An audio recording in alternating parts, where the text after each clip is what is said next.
जी नमस्कार, स्वागत है आपके अपने YouTube channel SGY science classes में और मैं हूँ राम मूर्ति। साथियों, आज के इस वीडियो लेक्चर में हम लोग बातचीत करने के लिए आए हैं जीके जीएस से संबंधित कुछ महत्वपूर्ण प्रश्न पर।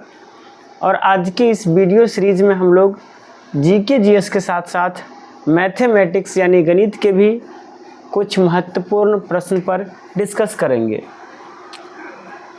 साथियों, आज का एक बड़ा अपडेट ये है कि अब हम जो वीडियो आप लोगों को YouTube पर देंगे उसका PDF भी आपको प्रोवाइड किया जाएगा और वो भी निःशुल्क। तो यदि आप हमारे वीडियो लेक्चर का PDF प्राप्त करना चाहते हैं तो इसके लिए आपको टेलीग्राम पर जाकर के सर्च करना पड़ेगा SGY साइंस क्लासेस, और वहाँ पर आपको एक चैनल आएगा इस नाम से। और जैसे आप उसे ओपन करेंगे तो आपको आज से हम जो भी वीडियो बनाएंगे उस सब वीडियो का PDF आपको मिल जाएगा। तो चलिए बिना देरी किए शुरू करते हैं अपने इस पाठशाला को। और ये रहा आज का पहला प्रश्न, और आप यहाँ पर देख सकते हैं पहला ही प्रश्न जो है, देखिए यहाँ पर हम पहला प्रश्न लिए हैं लेकिन यहाँ पर ये 31 नंबर प्रश्न है। ऐसा क्यों? क्योंकि आपको पता होगा कि जो TRE का एग्जामिनेशन होता है उसमें 30 नंबर भाषा का रहता है, उसके बाद जीके जीएस का पेपर शुरू होता है। जीके जीएस का पेपर शुरू होता है, इसलिए उसका नंबरिंग कितना सा आ जाता है? 31 से आ जाता है। तो ये आज का पहला प्रश्न है और वो मैथ से संबंधित है। तो चलिए शुरू करते हैं। प्रश्न को पहले पढ़ते हैं। तो प्रश्न कहता है कि 8,000 रुपये पर 2 वर्ष और 4 महीना के लिए 15% प्रति वर्ष की दर से चक्रवृद्धि ब्याज जो वार्षिक रूप से संयोजित होगा, यानी मूलधन कितना है? 8,000 रुपया है और ब्याज का जो रेट है, आर का मान जो है वो 15% वार्षिक है। क्या है? 15% वार्षिक है। अब कहता है कि हमें टाइम दिया गया है, टाइम का मान है 2 वर्ष 4 महीना। हमसे पूछा है CI का मान क्या होगा। तो देखिए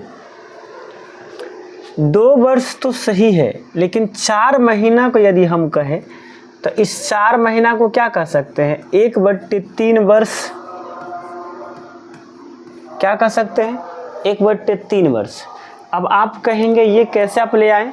तो देखिए एक साल में 12 महीना होता है, तो 12 महीना का साल होता है, तो 4 महीना में कितना साल होगा? काट दीजिए तो क्या जाएगा? 1/3 वर्ष।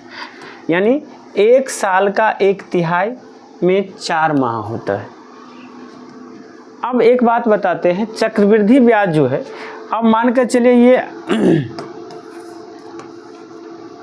अगर यहाँ से A का हम मान निकालें तो कहेंगे P कितना है? 8,000 रुपया है, और 1 वर्ष बाद इसका 15% बढ़ जाएगा, यानी ये जो 8,000 है ये अपने आप का 115% हो जाएगा। कितना हो जाएगा? 115।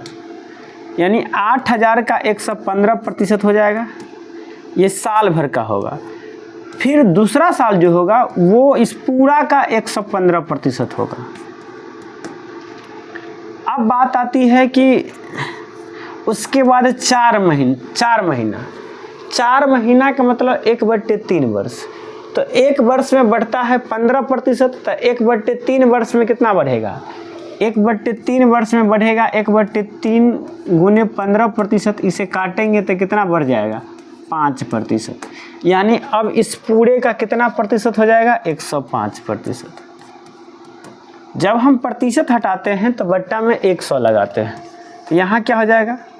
8,000 गुने 115 बट्टे में 100, फिर गुना आ जाएगा 115 और बट्टे में क्या आ जाएगा? 100। अब फिर हटाएंगे तो 105 और बट्टे में क्या आ जाएगा? 100।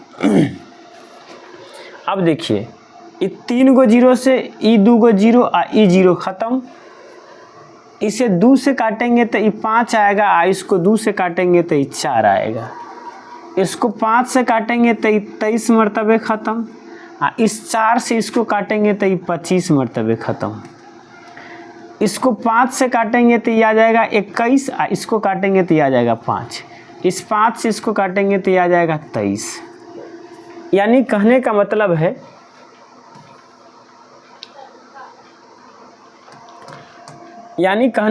है कि ये आ जाएगा 23 गुने 21। अब यदि आप इस 23 को 23 से गुना कीजिएगा तो कितना आ जाएगा 529। अब 529 को यदि आप 21 से गुना कीजिएगा तो यहाँ से आ जाएगा 11,109। ये अपना ए यानी मिश्र धन का मान निकल गया। किसका मान निकल गया? मिश्र धन का। मूलधन कितना था? 8,000।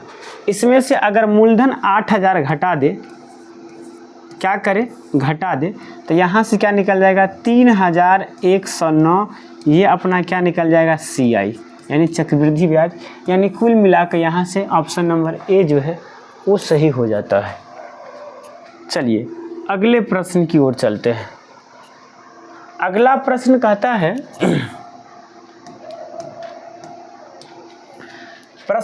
है कि एक उम्मीदवार को मतदान के 35% वोट मिले और वह अपने प्रतिद्वंदी से 2,250 वोटों से हार गया। यदि मतदान के लिए केवल 2 उम्मीदवार हो तो कितने वोट पड़े? अब देखिए, मान लेते हैं कि एक उम्मीदवार ए है और दूसरा उम्मीदवार बी है। अब ए को मिला 35%, तो वोट तो भैया 100% ना गिरा होगा, तो वोट कितना हो गया? 100%। टोटल गिरा वोट को अगर 100% मान ले तो इसमें से 35% किसको मिल गया? ए को। तो बी को कितना प्रतिशत मिला होगा? तो 100 को 35 में से घटाएंगे तो बी को मिला होगा 65%। 65%। अब ऑब्वियसली बात है कि बी जीत गया होगा और ए क्या हो गया होगा? हार गया होगा। नहीं, बी को 65% मिला तो बी क्या हो गया? जीत गया होगा और ए क्या गया होगा? हार गया होगा। अब अगर प्रतिशत में बात करें तो इसको 30% वोट, कितना प्रतिशत? 30% वोट इसको ज़्यादा मिला।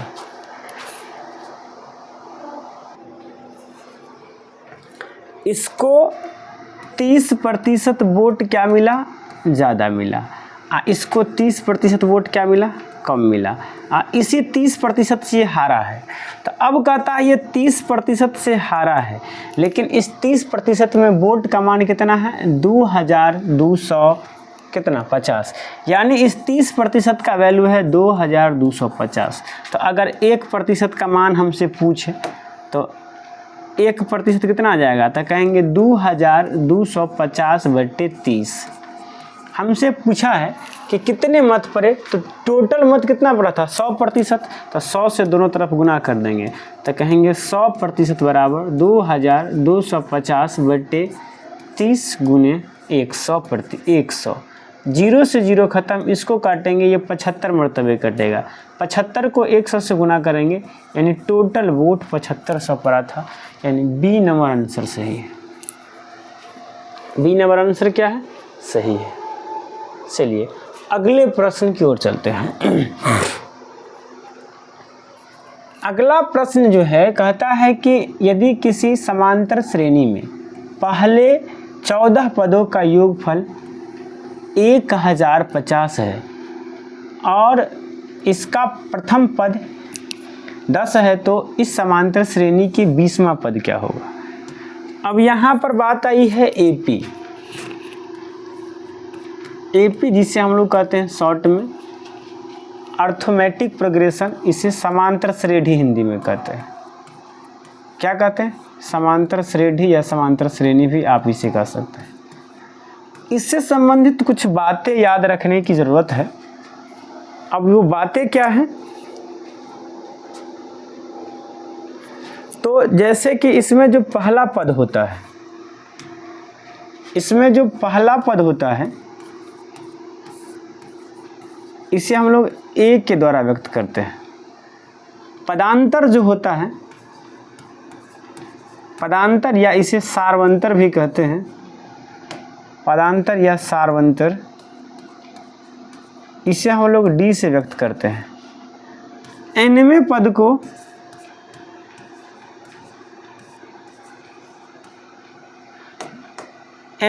को an से व्यक्त करते हैं।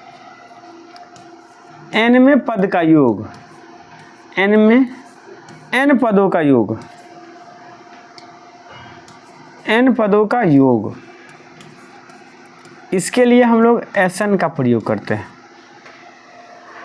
अब यहाँ पर फॉर्मूला क्या आता है, तो an बराबर होता है a plus n minus 1 into D, और Sn बराबर होता है n/2 into 2a plus n minus 1 into D. an को कहीं कहीं पर l भी कह दिया जाता है। क्या कहा जाता है? l। तो यहाँ पर इसको Sn को ऐसे भी व्यक्त किया जा सकता है कि n/2 into a plus l, ऐसे भी लिख दिया जाता है। अब इस बात को याद रखना पड़ेगा। चलिए अब यहाँ पर सवाल को बनाते हैं। तो सवाल क्या है, पीछे ना पड़ेगा ना। सवाल यहाँ पर कह रहा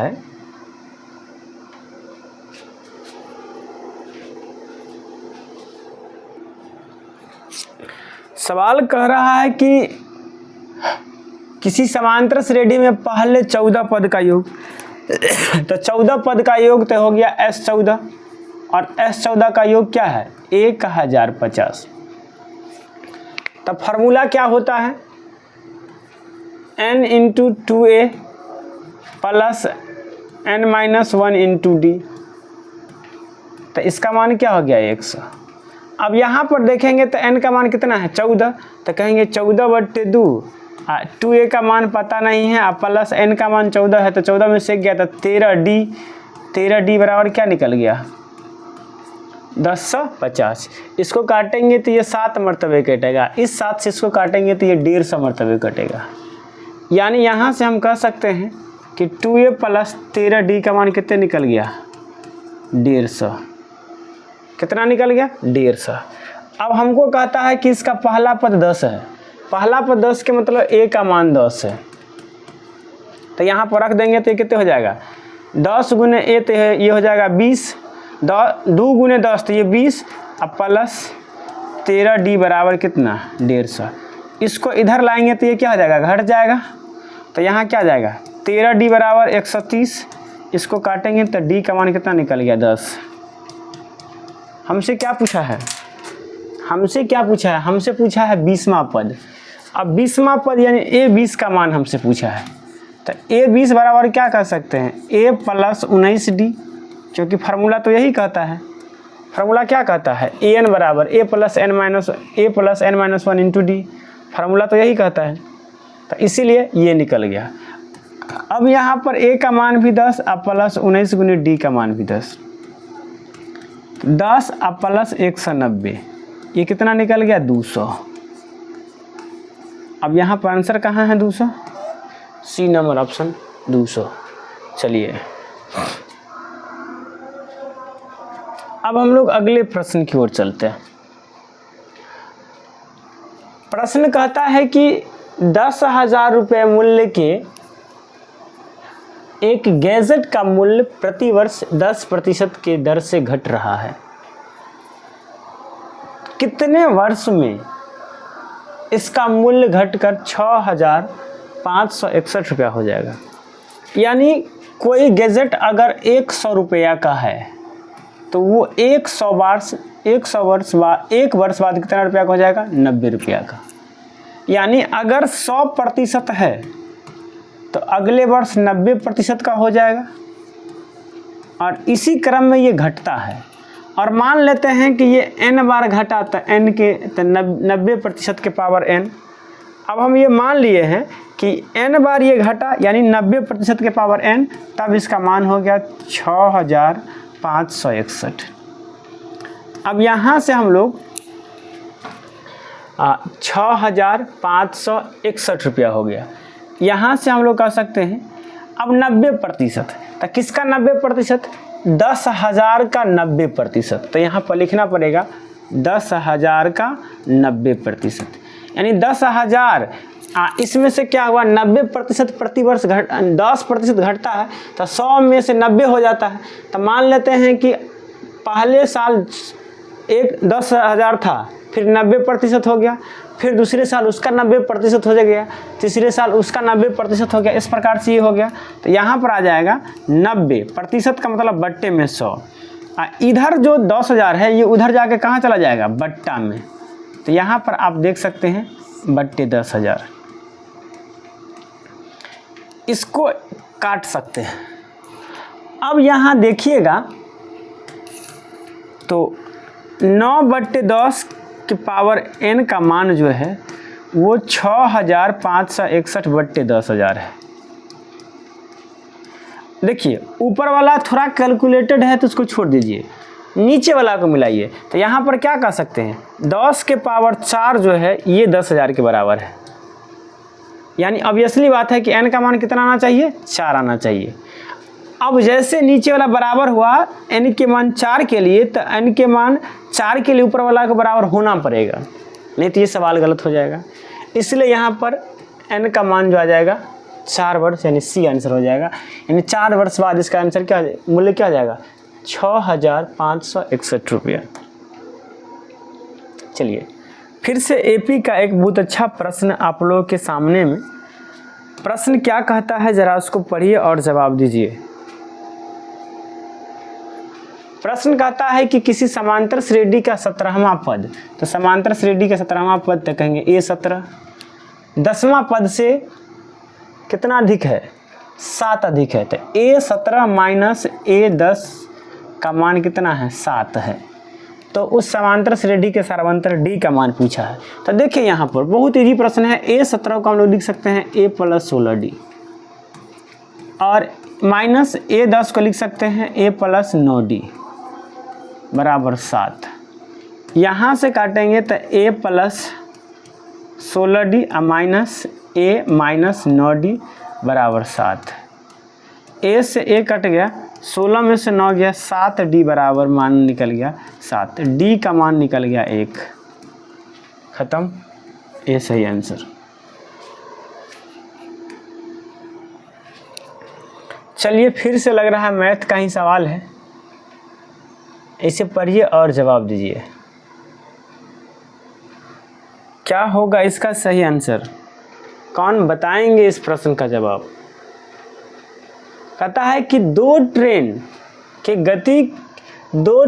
की गति के बीच का अनुपात कितना है? 7:8 है। मतलब 2 ट्रेन है, तो पहले ट्रेन की गति S1 माने और दूसरी ट्रेन की गति S2 माने, तो S1 का मान 7 है और S2 का मान 8 है। यदि दूसरा ट्रेन का गति कितना है? 8 है। 4 घंटा में यदि वह 400 किलोमीटर दूरी तय करता है, तो कहेंगे 4 घंटा में कितना तय किया? 400 किलोमीटर तय किया। तो इसका मतलब चाल क्या हो जाएगा? इसका चाल हो गया 4 घंटा बट्टे 4, यानी इसको काटेंगे तो हो जाएगा ये 100 किलोमीटर प्रति घंटा। और ये मान किसका है? 8 का। तो यदि 8 का मान 100 किलोमीटर प्रति घंटा है, तो 1 का मान क्या निकल जाएगा? 100 बट्टे 8, इसको काटेंगे तो 12.5 किलोमीटर प्रति घंटा। और दूसरा ट्रेन का चाल कितना है? 7 है, तो 7 का मान निकल जाएगा 12.5 × 7। इसको काटेंगे तो क्या निकल जाएगा? गुना करेंगे तो क्या हो जाएगा? 7 × 5 = 35 के 5 हासिल 3, 7 दूना 14, 3 17 के 7 हासिल 1, 7 1 8 1 अंक के बाद दशमलव, यानी 87.5 किलोमीटर प्रति घंटा। यानी ऑप्शन नंबर बी सही हो जाएगा। वही पूछा है पहली ट्रेन की चाल, यानी 7 का मान पूछा है, तो 1 का मान इतना निकल गया, 7 का मान निकाल लिया, खत्म सवाल। चलिए, फिर से मैथ्स का ही सवाल है और ये बहुत अच्छा प्रश्न है। पहले इस प्रश्न को पढ़ेंगे, उसके बाद चलिए इसे पढ़िए और जवाब दीजिए क्या होने वाला है इसका सही आंसर। पढ़िए और जवाब दीजिए।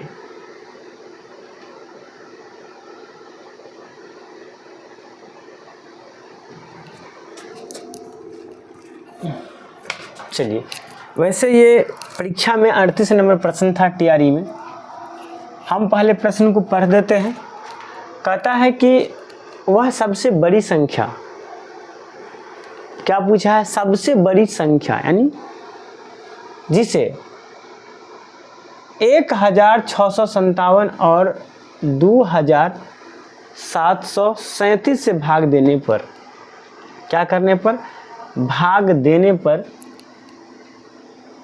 37 से भाग देने पर क्रमशः 6 और कितना शेष बचे? 6 और 5 शेष बचे होगा। मतलब इनमें से वो संख्या कौन सी है? और दोस्तों ये मैथ का, आज के मैथ का ये अंतिम प्रश्न है और हम आपको हिंट्स के लिए बता देते हैं कि ये एचसीएफ का प्रश्न है और आप इस प्रश्न का आंसर हमें आपको कमेंट बॉक्स में देंगे। कहाँ देंगे? कमेंट बॉक्स में देंगे, यानी ये आपका CW है, कमेंट बॉक्स वर्क है। और अब हम लोग शुरू करते हैं जीएस के कुछ प्रश्न के साथ। देखिए, इसे पढ़िए और जवाब दीजिए क्या होने वाला है इसका सही आंसर। बताइए क्या होगा इसका सही आंसर।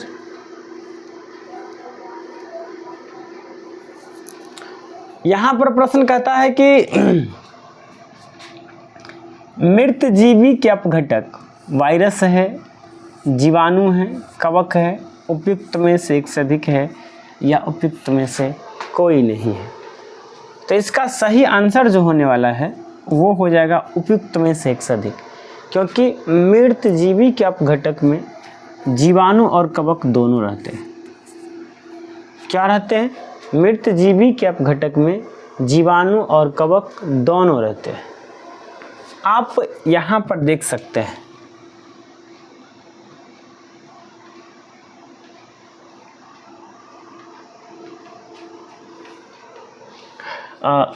अपघटक, जिसे डिकम्पोजर कहते हैं, या मृत जीवी अन्य परपोषी जीव है जिसमें मुख्य रूप से बैक्टीरिया तथा कवक होते हैं। बैक्टीरिया यानी जीवाणु तथा कवक होते हैं।